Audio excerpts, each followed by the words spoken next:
Welcome to PLZ Soccer's Euro 2020 special. I'm Peter Martin.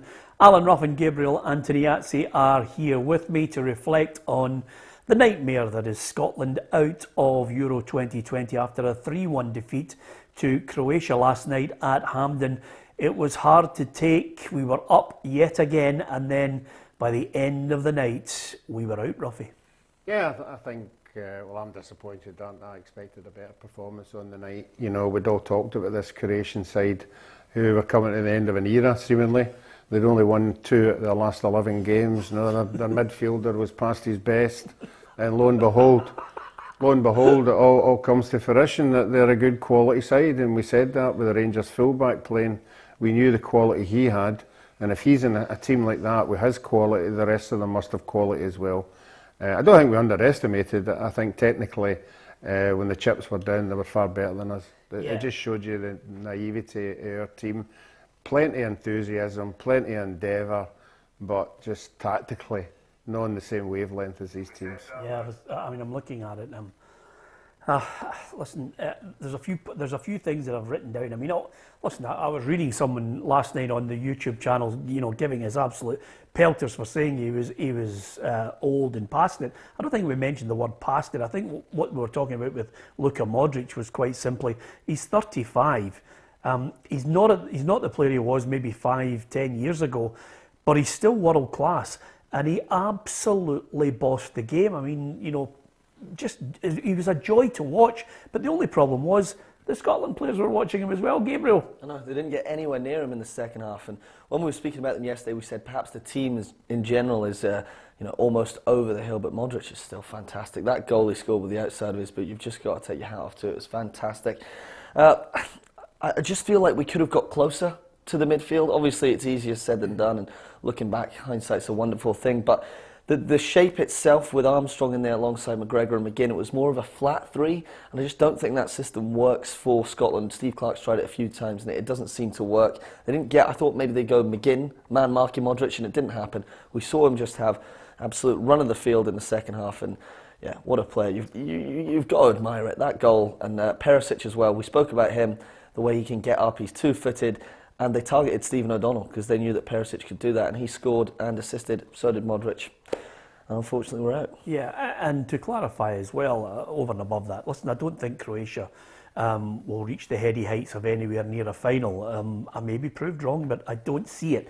I think they are going through a transitional period. They were better than us. Of the points, and I'll read out quite a few of the messages as well, but to be perfectly honest with you, technically, I thought they were better, Roughie. We missed a 20-year-old. That tells you everything you need to know about where we are.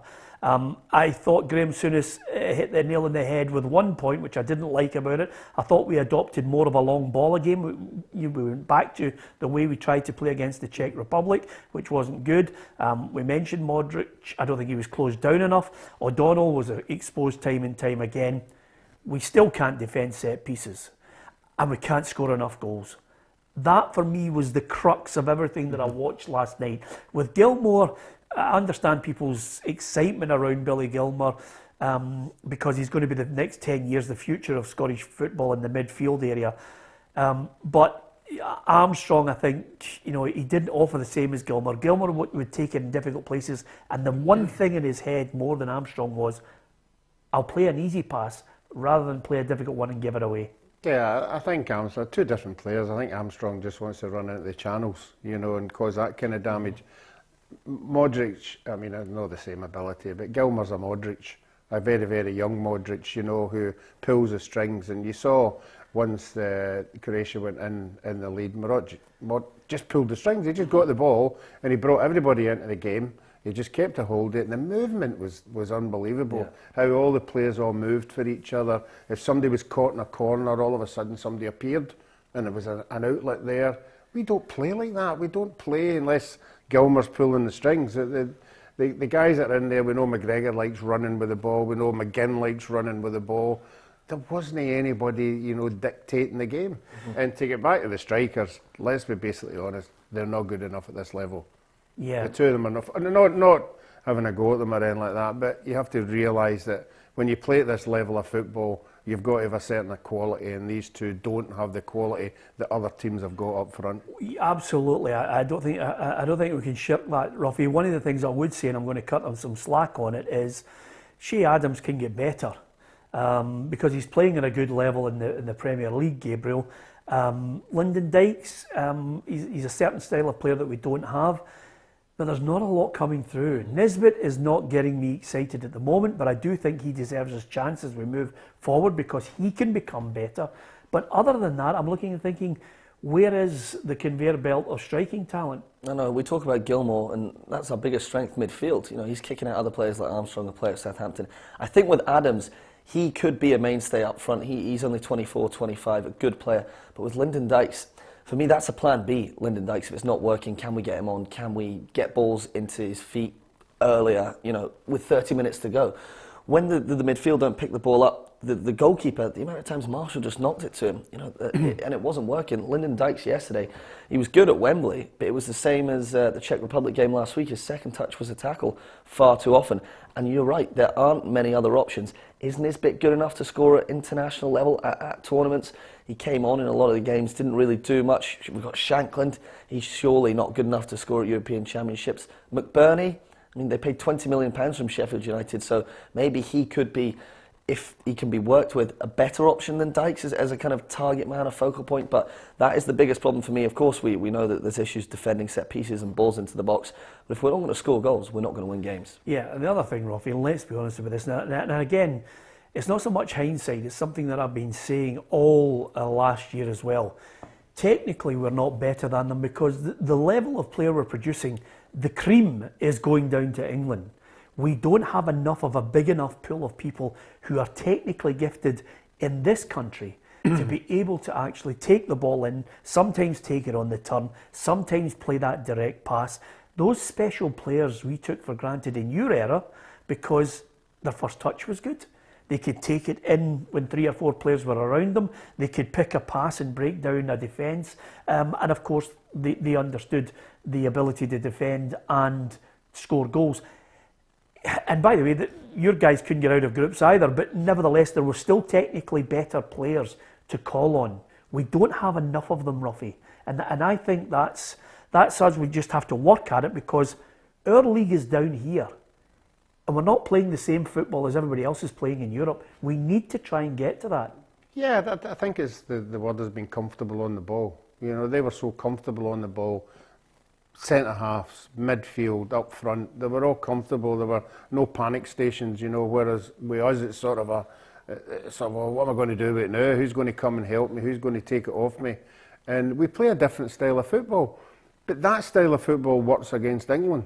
You know, that getting about them, you know, that's what we're good at. Yeah, but we still played some technically good stuff, Roughie. I think there are elements of the technicalities that are good. We need to work on it. Touch and passing. Yeah. Touch and passing and movement, you know, and just having the ability, you know, to have confidence. We don't have that. Gilmer has it, but I don't see it in anybody else. I get what you're saying about the talent pool, but I don't think it's enough of an excuse for us not to qualify. We should have qualified from that group looking back because of the Czech Republic game. If you look at Wales, obviously excluding Gareth Bale and Aaron Ramsey, who are world-class players, their team is nowhere near as good as ours, midfield and defence. They've, in midfield, Morrell from Luton Town plays central midfield for them, started every game.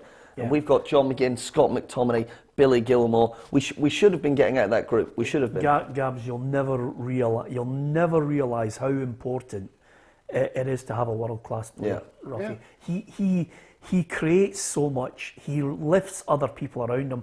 And when they're making a run, he's, his ball to Aaron Ramsey again, was absolutely top drawer. And that type of thing is what a world-class player can do. I wish we had one. Maybe Billy Gilmore will develop even more to become one. But that's the type of player you need that can change games. And the one thing I think is indicative of the problems we have in our sport, I don't like the size of the league, I have to tell you, but nevertheless, is we need other clubs being able to compete in group stages of European tournaments, to play the top players, to get an experience. The amount of experience that the youngsters will have got from that 3-game group stage is immense. Yeah, and that's why we say that when Celtic and Rangers are playing in Champions League football, they're coming in against the cream of Europe.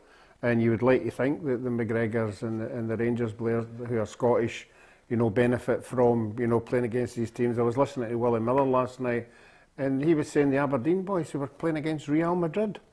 If you're playing against Real Madrid and you're beating Real Madrid, you're coming back thinking, like we've got something going here.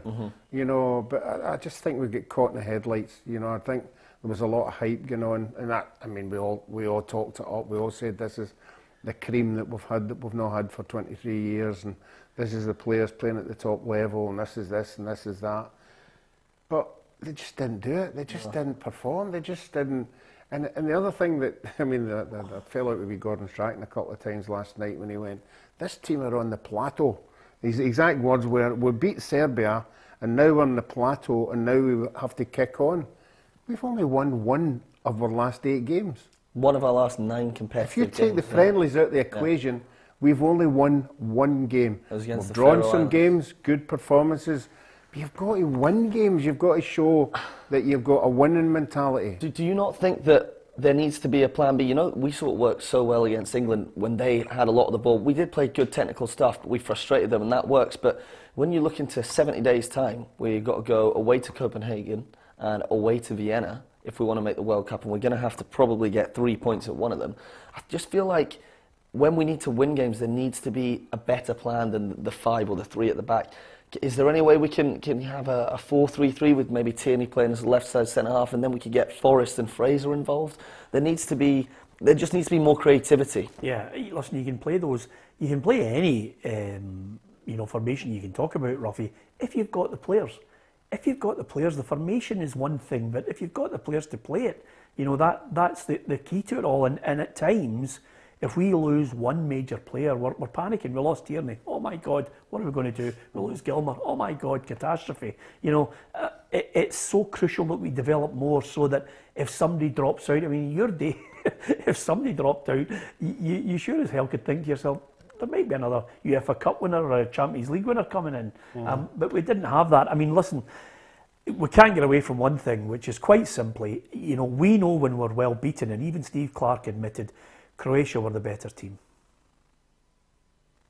We had a little spell just before we got the goal and just after we got the goal where we looked as though we might get something out of the game. We had some moments earlier where we managed to get some football away, managed to play through them. But I think overall Croatia were the better team on the night, and sometimes you just have to accept that. We tried as hard as we could. We tried to find a way back in even after the 2-1. And then concede the third one from a set play, which is disappointing. Yeah, I think he's fairly honest about the whole assessment of Croatia, how they played over the 90 minutes. They were the better team. They were able to play out of defence as well at times when it looked as if we had boxed them in. And again, the goals that we gave away, it's all right. We can talk about what he should have done. A lot of people, and I'll read out quite a few mentions for players that they thought should have played. Quite a lot of the people watching the show are mentioning who they thought should have played. If I was going to be critical of him, Roughie, I think the most winnable game was the Czech Republic. I really wish he'd played with 2 up front. Yeah, and the reason why Gilmer didn't play in that game. Well, that's if he'd shown everything that he'd been shown in the fortnight, the 3 weeks that we were away, and all of a sudden after the Czech game, 4 days later, he's good enough to play against England. Do you think he was too loyal to players that got him there in that first game? Well, listen, is loyalty now a criticism? I think he's been loyal to people who've managed to get the team there. So are we going to hammer him and hit him with a baseball bat for being loyal to players that got him there? You need to ask the question, does he need to be so harsh that he thinks to himself, right, wait a minute, the boy's 20, he's had a substitute appearances, I'm going to throw him in right away. So I know you got us there, Armstrong and McGinn and McGregor. One of you's coming out, he's in. If he's doing that, then You know, are we criticising him after the fact for being loyal to a player and a group of players that were good enough? I don't think we would criticise that, but I feel like in the Czech and Croatia game, changes could have been made sooner. Perhaps at half-time yesterday, I think Forrest could have gone on at right wing-back. We saw Patterson come on in the 75th minute. Could he have come on at half-time to try, because we needed to win the game. I feel like, especially at half-time yesterday, when McGregor scored that fantastic goal, which I'm sure we all celebrated, because it's the first time I've ever seen Scotland score at a major tournament anyway. The momentum seemed to swing back to us at half-time. Okay, let's just go out and win the second half. Could he have gone, let's have Forrest on, or I'll take Armstrong off and maybe we'll get Fraser on? You know, you said that when he came on he made a difference. Could he have been braver? That's just the only criticism. I think he could have made substitutions quicker. Yeah, Kathy Connan says, I said before, loyalty doesn't score you goals.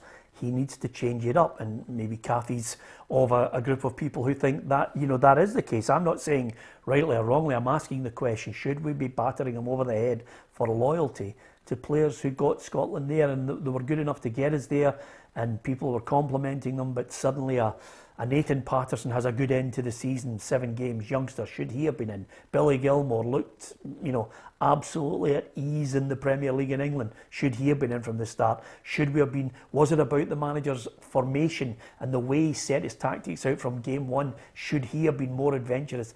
You know, should we have a manager who says it's time to take the game to them? Dan O'Neill says Steve Clarke isn't a guy who's going to identify strikers. He's more interested in defensive football. It'll be more boring 0-0 football with him. We're not going anywhere. I would get shot of him, says Dan. Fairly critical there. Patterson, 7 minutes on, he took on three people, got up the pitch, and he says, get your tinted glasses off, says William Christie. We should have been able to make third place. Shocking performance in 2 of the games, not good enough. I would say one thing, William, and quite a few other people. We give an opinion on players, but there's nobody, I think, that's guilty of being pro. I would hate to go down a road on this programme of pandering to Celtic and Rangers fans. Play this guy, play that guy, he's biased against that. If you're on that road, you're watching the wrong programme. You need to go and watch Numpties who'll pander to that, because he has to live or die by his results. If he doesn't get us to the next tournament, people will be calling for his head. Why wait until Scotland went behind before making the changes? Scotland had them rattled going into half-time. Make the positive changes. Bring on Fraser, bring on Patterson, have a right go at Croatia, says Alex Kelly. I think Alex right on that there. You know, he went negative against Scotland, lost the opportunity to take the lead, and Clarke is 100% to blame. Yeah, I mean, listen, I buy into what Alex is saying.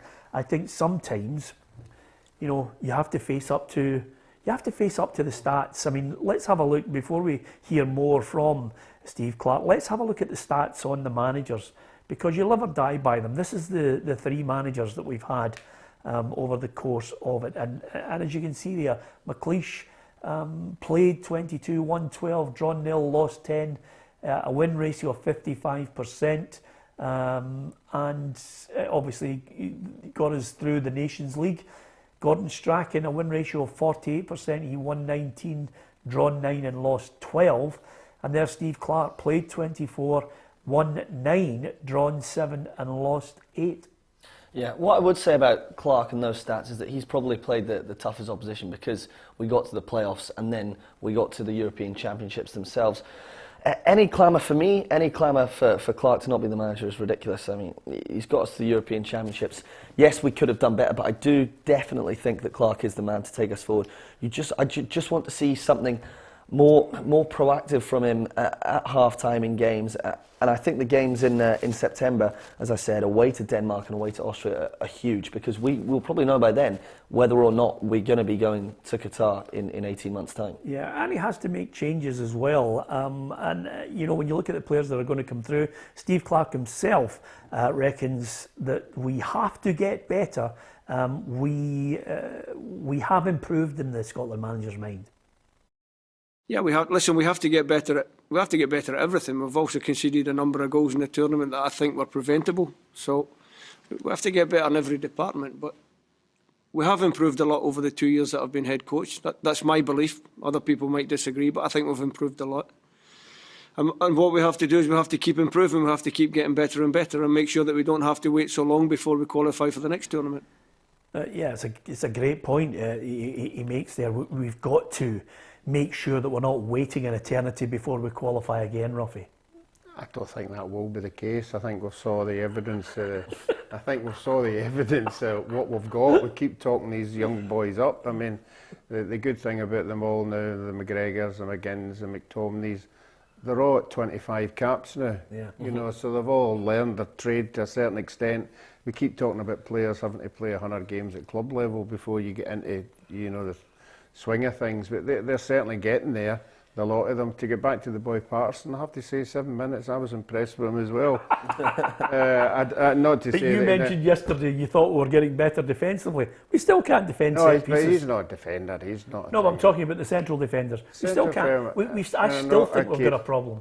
We've got a problem, and I mean, you keep knocking me in this, and I'm never going to change my mind. Kieran Tierney's not a centre half. He's not a centre half when things are going. He's not going to go and win headers. He's not going to. He might read the game properly. Well, what are you going to do with him? I don't know. I honestly don't know. He's just not the kind of centre half I'm looking for.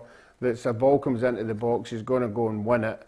You know, it was proved at the third goal. You know, it was a good goal. It was a good header, but he never went at it as a centre half. Yeah. No, he never went. You know, with a bit of, you know, here you're no head and this sort of a thing. And I think he's wasted with the overlap. The overlap is, I think he's better than Robertson. Yeah, I think he's more dangerous going forward than Robertson. I think Robertson is a quality player, there's no doubt about that, but in a quality Liverpool side. You watch when he plays against Liverpool, he starts on the halfway line. You know, he's halfway line into the other thing. Kieran Tierney is more dangerous, I think, going forward than he is in that centre-half So position. would you play Robertson higher up then? I know we always talk about this, but would you? No, I honestly don't. It's a manager's problem. Honestly, I don't know what you would do. He's got Is it a stage where you've got to leave somebody out? Well, do you leave? I don't think you can leave either of them out. Right. Well, if the two of them are playing a similar position, say them are playing the wing back, if that's the only two positions that's up for grabs, you have to look at the two of them and say which is the better of the two. And that's the one that I'm going to play. And if he's left out, he's left out. Do you know what? I understand where you're coming from, Roughie, and I'm warming to it on the basis of this, that I could rhyme off easily, Gabs, about 30, 40 players who should have actually got more caps for their country, but were left out because there was a better option. And I give you Alan Hansen, because Miller and McLeish were a partnership. And countless Scotland managers looked and thought, they play with each other every week, and they play at a high level, and they're winning the Premier League, and they're in Europe, and they're beating Real Madrid, Bayern Munich, Borussia Mönchengladbach, you name it. You know, Aberdeen were playing at the top level, so it was perfectly understandable, although in England people were going, how can they not pick Hansen? But up here, we totally get it. So I understand where you're coming from. It'll be interesting to see what a lot of people think of that comment from you, Roughie. Is it time that we actually decided to bite the bullet? Not for me. I think that just what we're speaking about, the lack of talent and players with ability, they are the two players in the team, in our squad, that could arguably be classified as world class. I also think, this might not just be coming from an Arsenal fan, but I also think that Tierney is actually a better player than Robertson. But I would play them both, and I think this is the system that fits them both the best, with Tierney as the left side of centre-half. But then, as I suggested earlier, do we need to change a 4-3-3 to help us up the park because we're not scoring enough goals? Then that's when you get the problem, because I don't think Tierney could play as a centre-back in a 4, you know, as a left-sided centre-half. Can you imagine us playing with 3 in midfield against a team like Croatia? Yeah. Well, listen. Everybody says, well, you can't play 3, you've got to play 5. You've got to stifle the areas that they're playing in. Can you imagine we played with a 3 in there against a quality side who are going to play a 4 or a 5 in midfield? Yeah, well, listen, I'm going to get reaction right now, Roughie. So a lot of people saying we qualified by a backdoor route, which was not available to previous managers. It's a fair point from Ian Miller. We failed to qualify from the original group. Not much true evidence of improvement. Well, I slightly disagree with you, Ian, because you know, I think we're getting better under Gordon Strachan. Had a little dip. and then suddenly we're re-energised under Steve Clarke. The remit is quite simply get to tournaments. Well, he did that. So we can't, after the fact, start hammering him for that. Peter says, Hugh Scott, we don't get the best out of either Tierney or Robertson. One isn't a centre-half, which is the point you're making, and the other isn't a wing-back. And as I look on, Norman Heaney says, you can only play with the hand you're dealt with. William Jolly says, spot on, Roughie, one or the other. Simple. So he agrees with you. Frank Ingalls says, well said, Roughie. Lacklustre last night, left everything at Wembley, needed freshening up and a bit of zest, says Les Mejigo Jr.'s, not the entire team, just somebody who's running things there. And got to be able to play them in a 4-4-2, one at left back, one at left midfield, says Kevin McManus. Maybe it's that, but I agree with you. Suddenly we are now in a situation where we're starting to look and say, look, he's got to make a call because who's the best of the two of them? You know, it's hard to believe that. I understand where you're coming from, Roughie. Suddenly we're in a situation where we're saying to ourselves, one of them's a Champions League winner, but the other one's a better player at left wing back. One of them's a Champions League player playing with better players. When he gets into the Robertson gets into the areas he gets into and he fires good quality balls in, there's quality players in there waiting in it. Yeah. But we've not got the quality players who make that run or read the run that he's putting in, Robertson puts in. We don't, they're not the same quality. And that makes Robertson look a very, very good player, which he is a very, very good player. I'm not saying he isn't. All I'm saying is when he plays in a Liverpool team, there's better players in that team who are making him look better. Yeah, definitely. Okay, is the future bright? Because a lot of people in here are saying, you know, we haven't improved. Obviously, there's still the pain of watching us go out last night. Have we improved? Is there improvement? Is the future bright? I think, look at them, the future's good, but I'm not giving it the progress as in the results. For me, it's the results. There's no progress in any of the results we've had. We've already said, was it 1 in 9? Yeah. You know, people have already said. What are you saying? We're better organised? I think we're better to watch.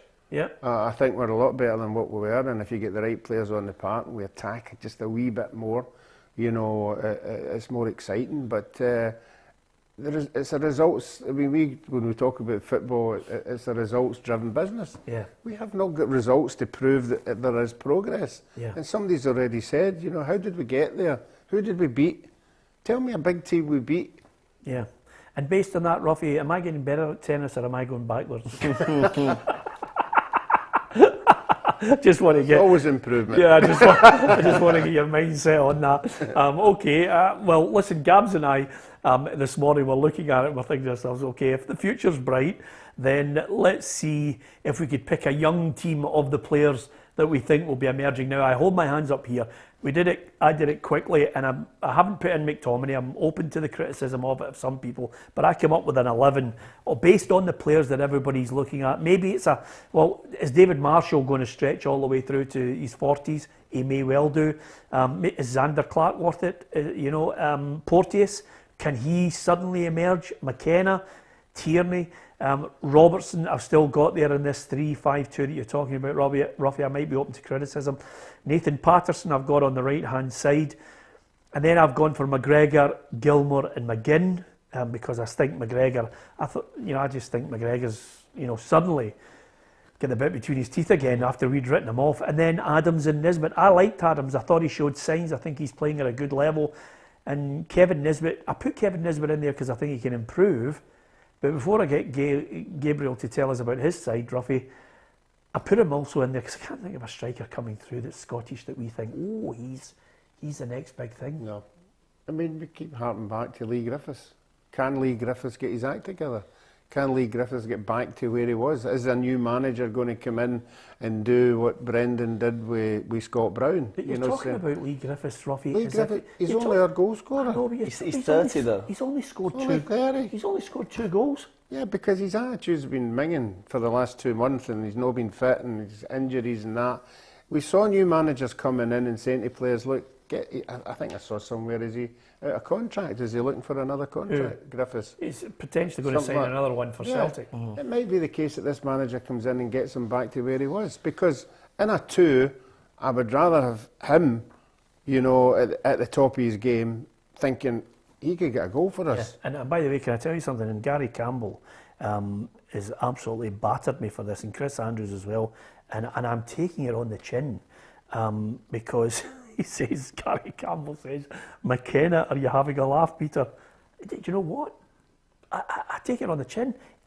I probably wouldn't go for McKenna long term either, because I don't think he's a good centre half. And the reason, but I just don't have the options. Hanley's getting on. Who is there elsewhere? Give me a name, Gary, of someone who's a centre half who suddenly could emerge in international football. Have we got one? I mean, listen, if you think I'm getting Kane for McKenna and potentially McTominay not being even in the starting side, wait till you see who Gabs has up front. Oh, no, that's what I was thinking. Right, so I've actually got exactly the same back five. I've got Liam Kelly in goal. I thought he was really impressive at Motherwell. I'd like to see him permanently up here. I think he's down at QPR, but I think he could be a long-term number one for Scotland. I think he's only 25 years old. I did think about Stephen Welsh as well. He's come through at Celtic, but whether he cuts it as a top Celtic player, we'll have to wait and see. I do like the way he distributes the ball. Porteous, for me, at the moment, is too rash, too raw to be an international, which is why I think McKenna's been in this squad ahead of him. But I like, again, the way he passes it aggressively forward, which I do like. McKenna as the centre half, he's in the squad at the moment. Will he develop to be a better player at Forest? I'll have to wait and see. Obviously, Patterson is the clear choice as the right wing back, and I'd expect him to start going forward even as soon as September. Tierney and Robertson. The midfield three, Billy Gilmore, you know, we've raved about him all week. Scott McTominay will definitely play because he's Manchester United through and through. And then John McGinn, I didn't think he had a good tournament by his standards. He'd been our best player over the last 2 years, and I think he knows himself he could do better. But then we get to the front two. I've got Adams. I think he can improve.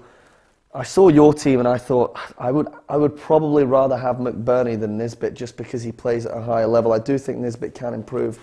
But since then, I would even perhaps go for a 3-4-3, maybe take one of the midfielders out, whether it's McGinn or McTominay. And can we get some wingers in there? Yeah.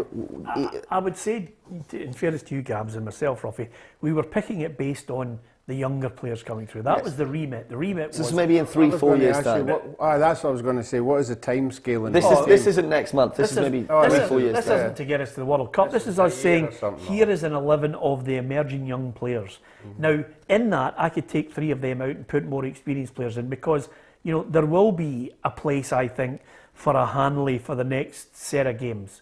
There will be a situation where, you know, Ryan Fraser will still be involved in the whole thing. Kenny McLean's to come back into the side. Lee Griffiths will come back into the side. This was us just naming an 11 of the young players that everybody's mentioning that potentially could suddenly get into it as a young Scotland 11 for the future. Well, is there a bright future? Well, there's 11 players. Well, I think in 3 of the players in both of your teams would have to improve incredibly.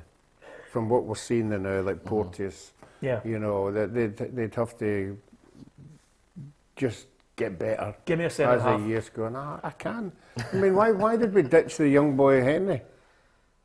Yeah, Henry. Why did we ditch him? Yeah, Henry. You know, just because he had a shot and it hit somebody's foot and went up the park and they scored. I would have liked to see him at Celtic, but he could be another cup. Yeah, I couldn't. He just stayed there so they could sell him on. Yeah. So it'll be interesting to see where he goes. I would have liked to see him at Celtic with Postecoglou coming in, Henry, because I do think he is quite a nice player on the ball as well, but whether he fits your old style. He's young enough. I think he's only 24, 25, Henry as well. But what would you say that was? Maybe our Euro 2024 team if we make it there? Well, I listen, the remit was pick from the youngsters that were emerging, not who he's going to pick as the actual side, because there are experienced players there. But I accept what everybody, and Chris and Gary, I'm well open to a caning for it, because I couldn't think of another centre half that was going to come in. I mean, no disrespect, I'm going to be blunt about it. When McKenna came on last night, I thought, oh no, because when Aberdeen, I think it was the semi-final or the final, when Aberdeen had McKenna, Neil Lennon automatically said to Kieran Tierney, go put that ball in behind him. He doesn't like turning. No. You know, I just don't think he's a centre half. Mark Jennings makes a great point. McTominay's a cert for the future. You're absolutely right, Mark. You know, I was putting the whole thing together and I thought, right. And Hugh Scott says he can't play in the middle of a three. McKenna, I agree with you, Scott. Hugh, I just don't know. I don't know players that are coming through. Turnbull's a cert. I forgot Turnbull. He's going to emerge as a good player as well. I just wish Declan Gallagher, is he going to be there? The good thing is, says Ronnie Chapman, Wimbledon's on next week. Absolutely, Ronnie, because that's what I'm going to be watching. And of course, the other thing about it as well, lots of people are suggesting so many, you know, some people are laughing at the suggestion of Griffiths, but listen, if he signs a deal and he suddenly starts to get fit, and Andrew Breslin says, the simple answer is, Roughie, Hendry cost us the tournament. I think you've been a little bit harsh there on Hendry costing us the tournament. It was still a great goal from Schick. The keeper, I think, knows himself. He should have been, you know, closer to his life. Yeah, maybe 10, Roughie, maybe 10. But do you think we'll see instant changes? Perhaps, you know, David Marshall, 35, 36. Do you think that'll maybe be his last tournament? Do you think we'll see him still? No, he's staying on till he beats Roughie's 53 caps. 48, he's got 2, he's got 5 to get. Yeah. So the sooner Craig Gordon gets in, the better. Listen, you could pick your 11. Give us a centre half that you think is going to emerge. I mean, Porteous is a bit raw and he's open to, you know, the odd rash challenge, to say the least. But I thought he had raw potential. Whether it's him, I can't think of a back three. What do you do with the Tierney and Robertson dilemma? Did we underperform with the squad that we had available? Were we maybe overhyping it and we're just simply at a level that I think Scottish football is at the moment, especially in the Premier League? Celtic and Rangers can get to group stages, but the rest of the other clubs don't have good enough players to get into any group stage. You only have to look at the evidence over the last 10, 15 years. It's been abysmal with the other clubs, and I understand the whole budget argument on it, but it's hard to watch. Billy Gilmore, interestingly enough, Roughie has mentioned that he wants to go on loan because he knows he won't be selected for that Chelsea side. He needs to play. Yeah, that's a good thing for us, obviously, and for the young boy himself, you know, to get there. And I'm sure the Premiership, there'll be teams in that Premiership will have identified what he's done, you know, and I don't think he'll have a problem.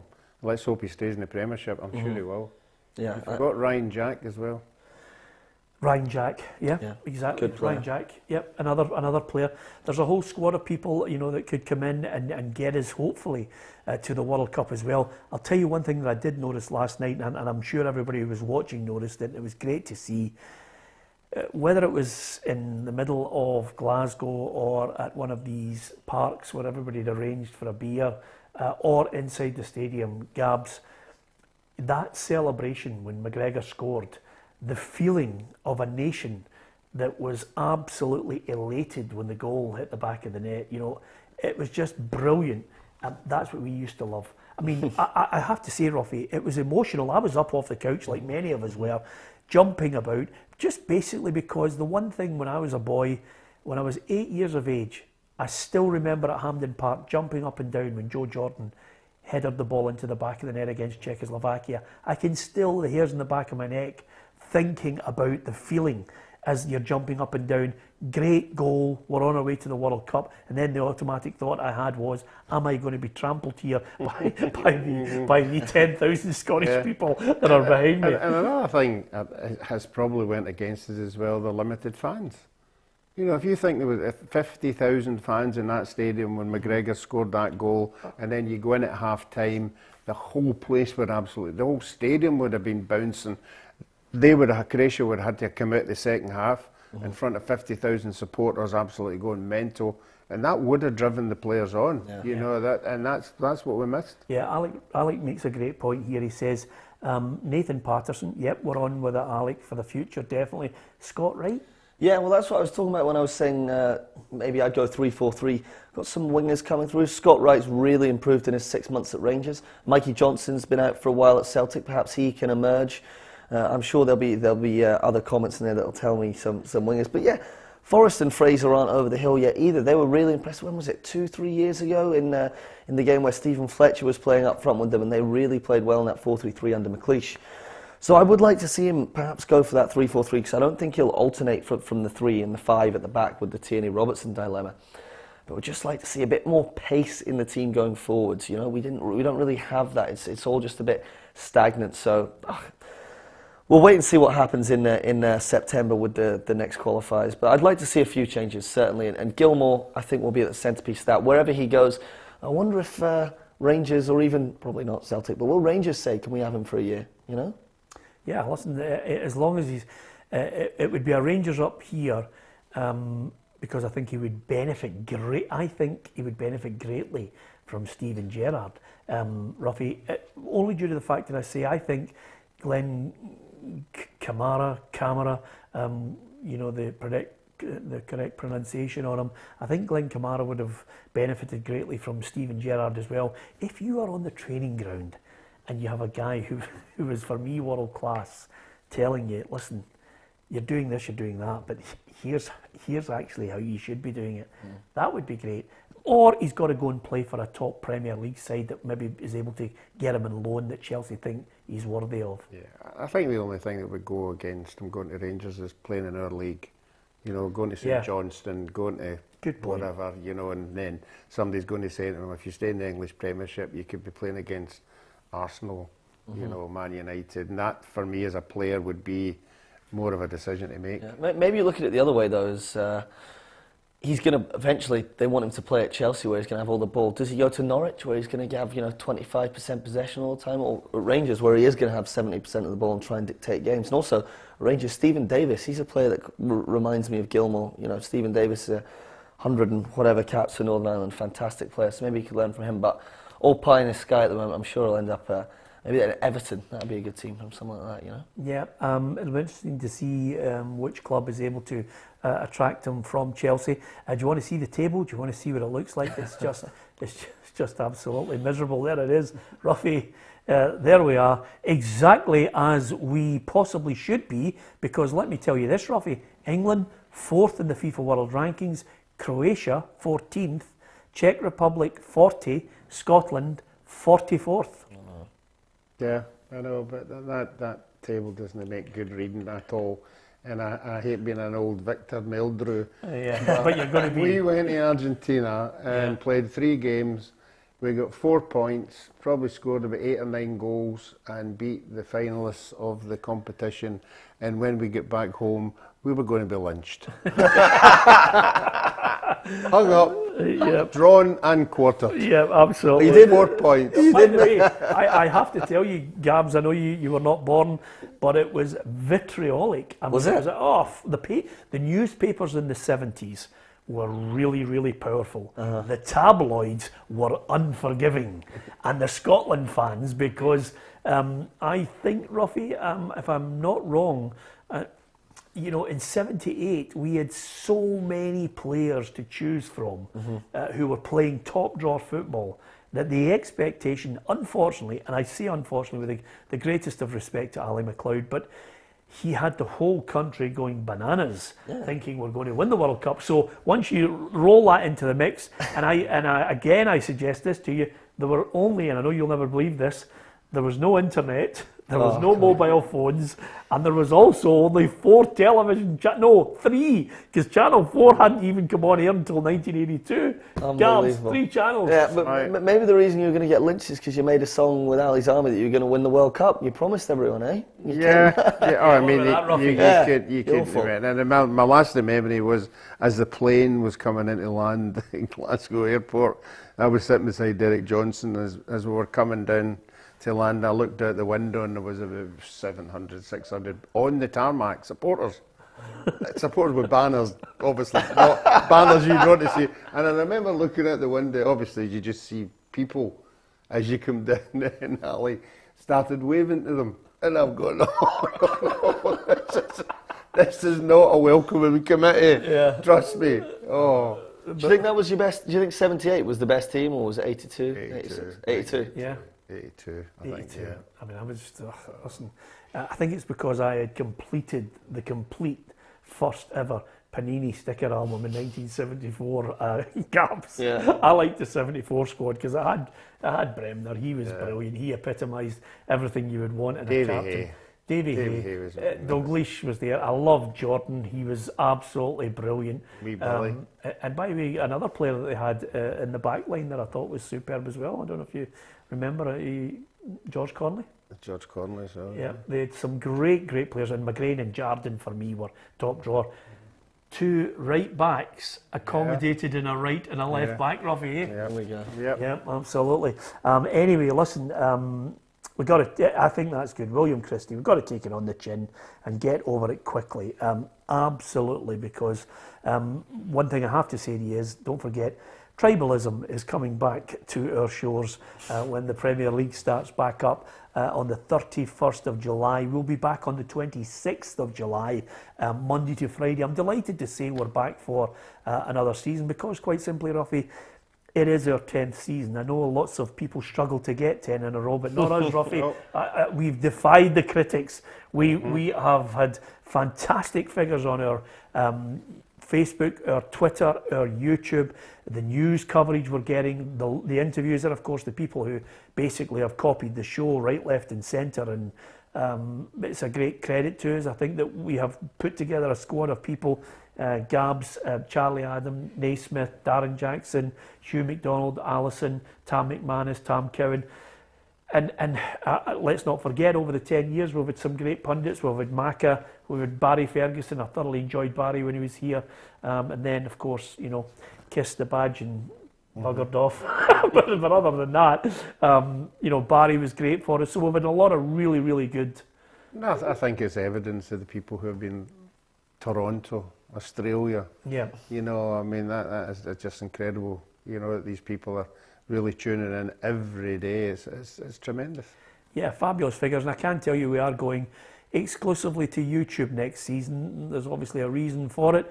Hopefully you can get the app as well. If you download our PLZ Soccer app, you'll get all the latest breaking news. You'll also be able to actually hit the submissions button and record yourself and tell us what you think of your favourite team or issues like this.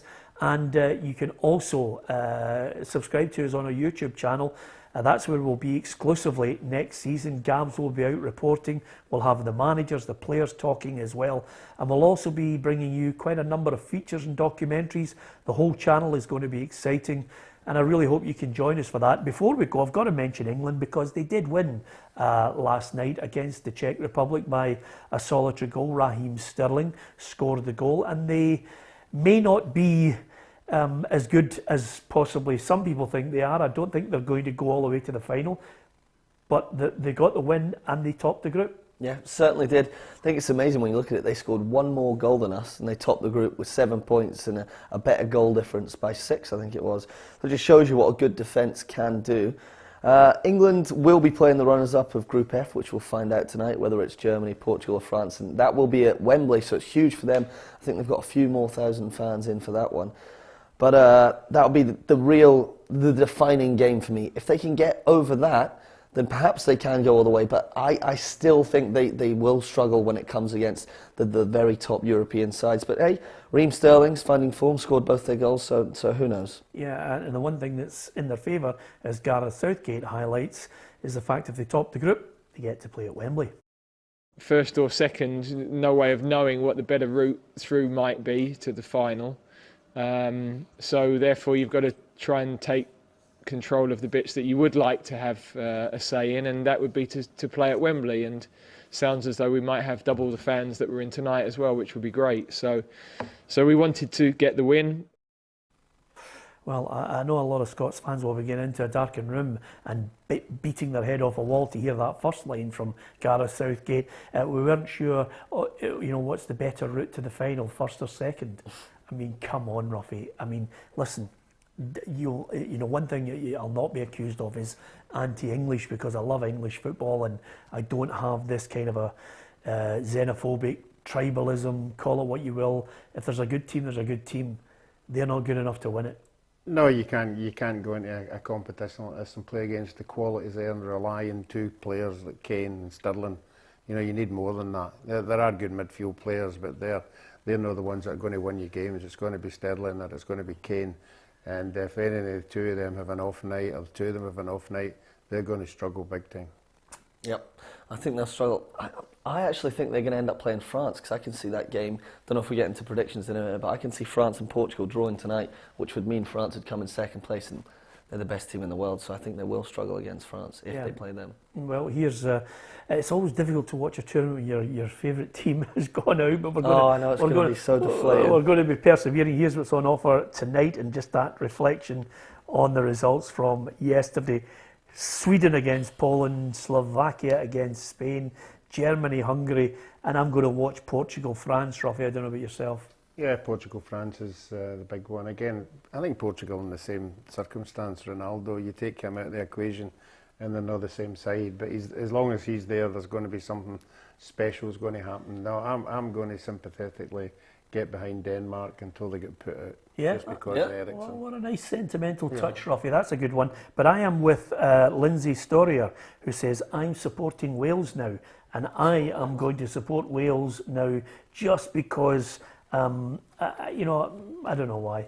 You're just picking Wales, like a bit of Gareth Bale. I like Gareth Bale. I love watching Gareth Bale because, okay, Mr. Sitter, but I just love watching world-class players. We've got so few of them. But can I tell you something? I will watch England and I get excited if Grealish is in the side. I love Grealish. Yeah, I think Grealish will actually play going forwards. Maybe even Saka, one of my own, Aguna, because he was man of the match last night, or star of the match it is these days. But hey, you know who I'll be supporting. My Italy top was on last night. As soon as the full-time whistle, Italy top on. Yeah, I noticed that, Roughie. You and I remain loyal to the badge in Scotland because we're Scottish. Yep. We remain loyal, and suddenly he's ditched his Scotland away top that he bought on the cheap from some second-hand dealer. So he's ditched the Scotland top. There's loyalty for you, by the way. Thank God we're going to stick by Scotland. I'm not going to stick by Steve Clarke. Listen, there's games to come, and we'll be right behind them. I've personally, just before we go, Roughie, thoroughly enjoyed the whole Scotland thing again. It's been great to get enthusiastic, hasn't it? Yeah, it's been so long, since it happened, and obviously the younger generation have never been part of it. And for me, I mean, we spoke about this the other day, a lot of parents that I know, their kids have been so glued to this, 10-year-olds, 12-year-olds. And if that helps us, that they're going to get on board and it improves their football, who knows, in 10 years, 12 years' time, just seeing your team a final brings everybody on and brings a smile on everybody's face. Yeah, absolutely. So Italy for you then. In fact, I was going to say roll on the next World Cup qualifier. We've already lost 2 points in the first game against Austria. Well, to be perfectly honest with you, I think maybe we'll bounce back. Here's hoping we can make it to the World Cup.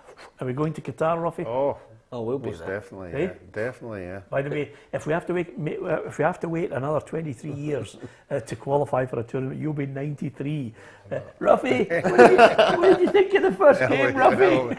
If I'm there, I'll have my beer in my bag because you're not allowed to drink there. Good point, Roughie. That's what I call forward thinking. We've got to go, Gabs. You'll be doing your piece to camera, yeah? Oh, yeah, we'll be there. We can have a good Christmas party because I'm pretty sure that the final is about 5 days before Christmas. So, yeah. Yeah, absolutely. Christmas listen, do stay with us because there's lots of features coming up. Incidentally, there's an interview, a one-to-one coming out very shortly. Today with Alan Burrows, the Motherwell Chief Executive, and he talks candidly about what his hopes are for Motherwell and, of course, where we got it wrong in the Scottish game. You should watch it, Roughie. Your name's mentioned in it for your skullduggery over the last year. Alan Burrows also talking about his hopes for not only Motherwell but for the Scottish game as well. Some really good stuff from him. He's a lad who has basically been a fan and worked his way up to Chief Executive, and he's been a hard grafter, and it's well worth a watch on the one-to-one. Peter Grant's on there, James McPake's on there in the one-to-ones as well. So there's a lot of good features coming up in the next couple of weeks and some special one-to-ones as well. No surprise we're going to have a break. I think after an 18-month stint relentlessly being on, we're well worthy of having a break, to be perfectly honest with you. But you'll get the news from Gabriel non-stop all the way through the summer. We're back on the 26th of July. Hopefully you can join us then. But do stay with us. Download the PLZ Soccer app Throughout the summer, there are some fabulous competitions. We're going to be giving away more Apple products. We'll be giving away more Xboxes and a lot of great T-shirts and strips as well. So it's well worth sticking with us, because I'll be giving you details of that.